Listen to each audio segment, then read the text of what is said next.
ದೇವಾಲಯವಾಗಲಿ ನಮಗೆ ಬೇಡ. ಬೇಡ. ದೇಶದ ಸಂಸ್ಕಾರ ಸಂಹಿತೆಯನ್ನು ಉಳಿಸುವ ದೇವಾಲಯ ವಿದ್ಯಾಲಯವೇ ಈ ನೆಲಕ್ಕೆ ಬೇಕಾದದ್ದು ತರುಣೀಮಣಿ.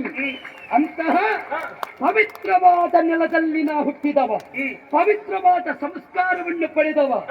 ಈ ನೆಲಕ್ಕೆ ತಾಯಿ ಅಂತ ನಾವು ಕರೆಯುತ್ತೇವೆ.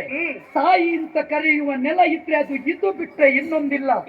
ಆದ್ದರಿಂದ ಮಾತೃ ಗರ್ಭ ನಮಗೆ ದೇಶ ಪ್ರೇಮವನ್ನು ಕಲಿಸಿದೆ ಬಿಟ್ರೆ ದೇಶದ್ರೋಹವನ್ನು ಕಲಿಸಲಿಲ್ಲ.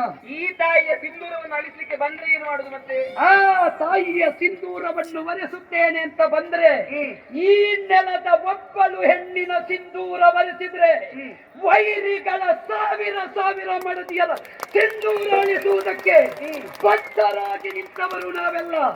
ಆದ್ದರಿಂದ ಒಬ್ಬ ಸುಹಾಸ ಬೀರುವವ ಹೋಗಿರಬಹುದು, ಆದರೆ ಪ್ರತಿಯೊಬ್ಬರ ಅಂತರಂಗದಲ್ಲಿ ಮಂದಾಸ ಬೀರಿಸುವ ಸಾವಿರ ಸುಹಾಸರು ಮತ್ತೆ ಹುಟ್ಟಿ ಬರುವ ನೆಲವಿದು ಕನ್ನೆ. ಅಂತಹ ಪವಿತ್ರವಾದಂತಹ ನೆಲದಲ್ಲಿ ಜನ್ಮವೆತ್ತು ಬಂದವರು ನಾವು.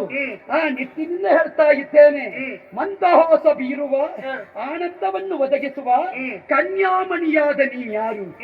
ಇಲ್ಲಿ ಏನು ನಿನಗೆ ಕಾಯಕ? ಅಪ್ಪ ಅಮ್ಮ ಊರು ಉದ್ದೇಶ ವಿಸ್ತರಿಸುವೆಯಾ?